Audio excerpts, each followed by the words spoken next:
Mustaches for Maddie, Chapter 24. Poison Dragon Deathclaw.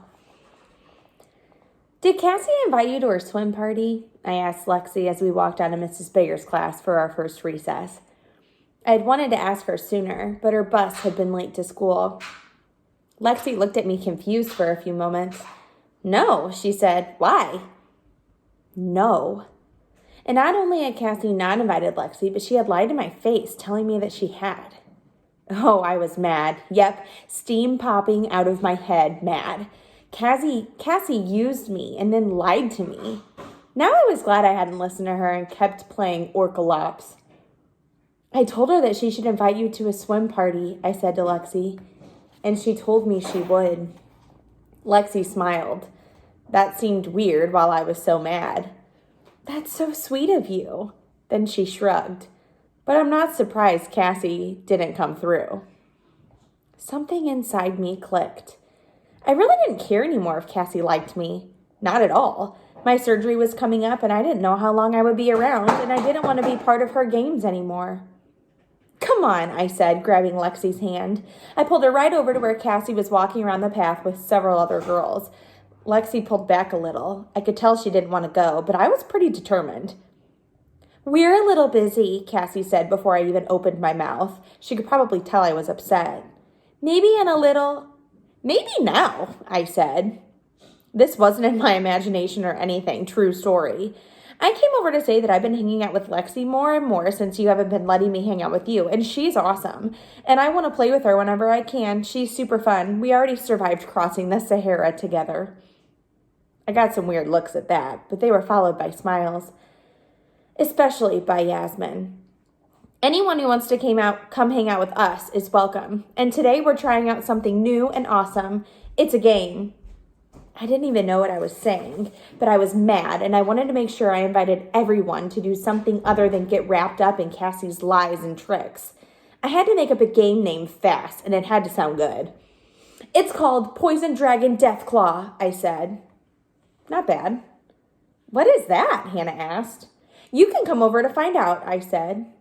Was I stupid? Was this all a strange symptom of my tumor? Well, maybe it was okay. Maybe someone needed to stand up to Cassie. I'll play, Yasmin said. I love Maddie's weird imagination. She took a step toward us. My heart pounded faster. It was actually working. I looked at the other girls. Nope. No one else came. Maybe they thought we were too mature for a game. Maybe they only wanted to walk and talk, or maybe they were all still trying to impress Cassie. But having Yasmin with me made me feel like it was a victory. So Lexi and Yasmin and I walked over to stand under the biggest pine tree.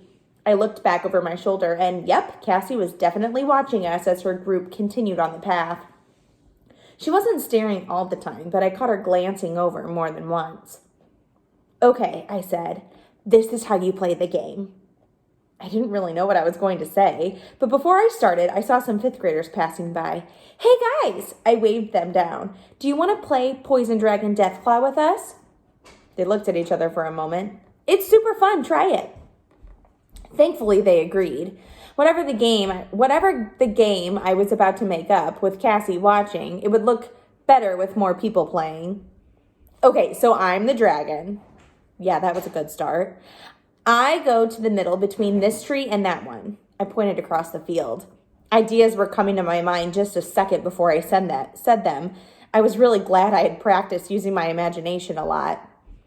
And you guys all have to come into my lair to rescue the prince I took captive. Don't dragons usually capture princesses? One of the 5th graders asked. Nope, I said. Most dragons like princes better. It's a little known fact. I smiled. One of the 5th graders looked at me like I was describing how to watch television or eat chicken nuggets. Anyway, I like to give people who come into my lair a chance before I eat them or touch them with my poison claw. I raised my finger like it was a claw. So I'll give you a category like colors or seasons or kinds of pizza. Pizza? Yasmin said. Yep, I said, most dragons love pizza. Another little known fact. They like princes and pizza. And then all you have to think of is something in that category. So if it was pizza, you could think of pepperoni pizza or Hawaiian or the works. Okay, then what? Lexi said. Then I start guessing types of pizzas. If I guess yours, you have to try and get to the other tree. If you make it without me touching you, you're safe and I won't eat you. But that means everyone else has to make it to that side as well. And if I touch any of you with my poison claw, I wiggled my finger. Then you become a dragon too, and you have to help me get everyone else. Yasmin clapped. Okay, let's start. I was pretty sure she was acting extra excited because she was my friend, but I was grateful for it. Let's start with pizzas, I said, and waited until everyone had picked one. Barbecue chicken, I called out. No one ran. Pepperoni, I said. One of the fifth graders ran toward the other side of the field. She was faster than I thought she would be. Plus, I was slower. She made it. Then everyone else made it. No one got poison dragon deathclawed. I didn't really even come close. But they were all smiles. After 3 more rounds, I finally tagged Lexi. I think she let me. But then we got everyone else. Then Lexi had to start as the dragon. We played a few more rounds until the bell. I was so glad everyone was laughing and talking as we went back into class.